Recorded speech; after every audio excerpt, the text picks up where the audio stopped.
नमस्कार साथियों। आज के अंक में आपका स्वागत है। मैं दिलबाग सिंह धनखड़।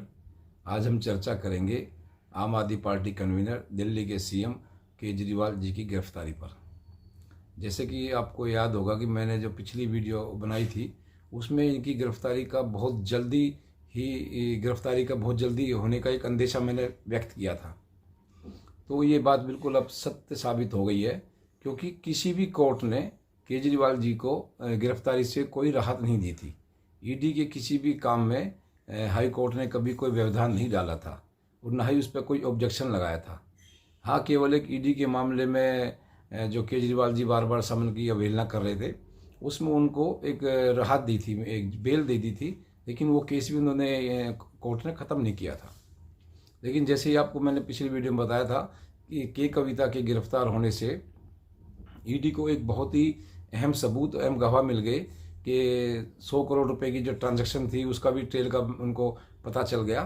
तो जिससे कि एक बहुत बड़ा एक पुख्ता सबूत उन्होंने कोर्ट में रखा भी, और कोर्ट ने भी, हाई कोर्ट ने कल केजरीवाल जी को गिरफ्तारी से राहत नहीं दी। और तुरंत शाम को 7:30 बजे ईडी उनके घर पहुंच गई। असिस्टेंट डायरेक्टर की एक टीम बनी, उसमें चले गए वो, और उन्होंने काफ़ी देर तक उनसे 2-2.5 घंटे पूछताछ की। सर्च वारंट भी लेके गए थे, वो एक 10वां समन भी लेके गए थे, लेकिन उन्होंने उनको गिरफ्तार कर लिया।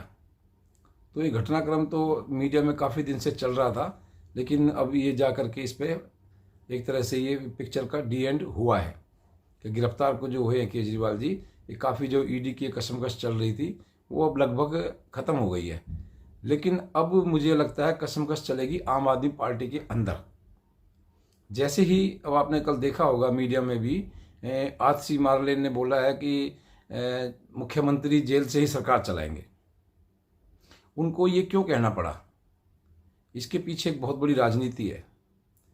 उसके पीछे राजनीति क्या है कि मैंने पिछली वीडियो में भी कहा था कि सेकंड सीएम बहुत हैं आम आदमी पार्टी में। काफ़ी लोग लाइन में लगे हैं कि कौन वो जल्दी से वहाँ केजरीवाल जी अंदर जाए और हम सीएम बने। तो इसी में जो एक काफ़ी एक आम आदमी पार्टी में भी काफ़ी एक गहमा गहमी बनी हुई है, अगर भाई जल्दी से हम सीएम बने, कि आगे का तो कुछ सिस्टम बनता दिखाई दे नहीं रहा। कि लोकसभा के चुनाव में तो आपको पता ही होगा कि आम आदमी पार्टी की कहीं कोई बिसात है ही नहीं, क्योंकि 2004 में ये करीबन 400 सीटों पर लड़े थे, उनको कुल 2 सीट मिली थी। 2014 का जो इलेक्शन था, 2014 में जो इलेक्शन हुआ था, उसमें करीब 400 सीटों से ऊपर में इलेक्शन लड़े थे केजरीवाल जी, उनको केवल 2 सीट मिली थी पूरे इंडिया से। और ऐसे ही 2019 में भी करीबन 40 सीटों पर इलेक्शन लड़े थे आम आदमी पार्टी में, उनको केवल 1 सीट मिली थी।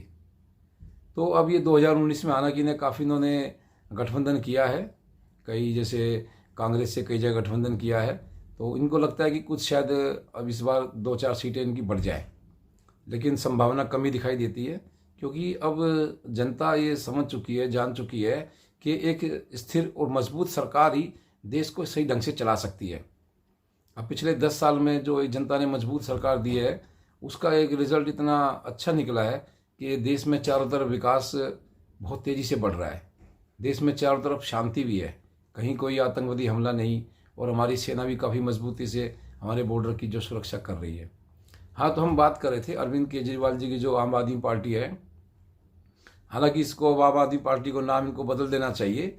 अब इसको अवसर आदि पार्टी कर देना चाहिए, या आदतन अवसर पार्टी कर देना चाहिए, क्योंकि ये पार्टी केवल अवसरों का फायदा उठा करके ही आगे बढ़ने में विश्वास रखती है।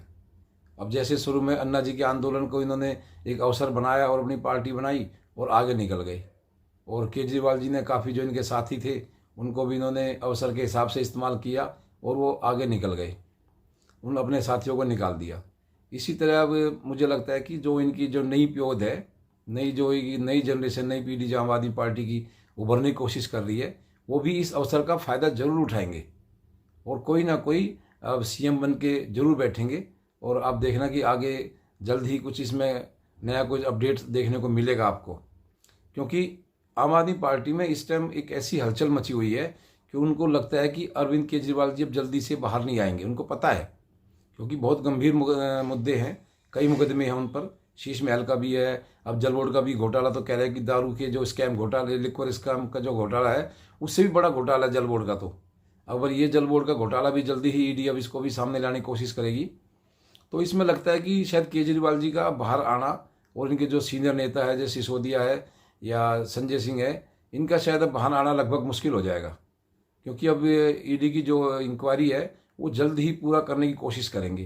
वो जल्द पूरा करने की कोशिश करेंगे तो शायद इन पर सज़ा का भी जो एक फैसला है वो जल्दी आ जाएगा।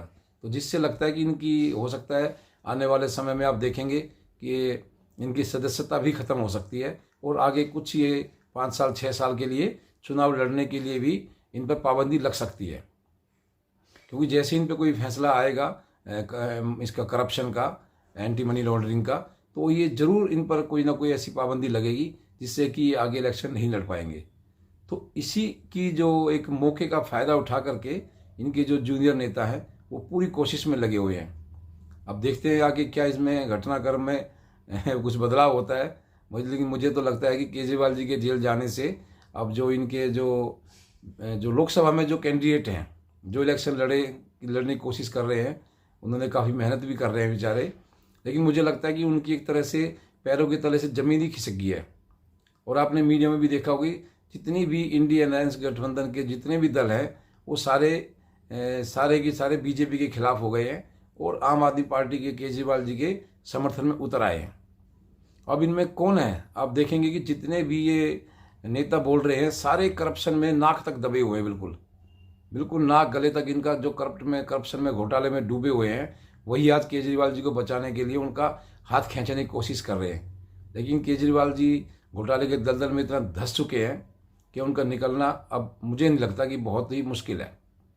तो आगे और भी जो इसमें घटनाक्रम में कुछ बदलाव आएगा उसके बारे में दोबारा हम चर्चा करेंगे। और आपको ये वीडियो, ये कंटेंट्स कैसे लगे इसके बारे में लाइक शेयर सब्सक्राइब जरूर कीजिएगा। आपका बहुत बहुत धन्यवाद।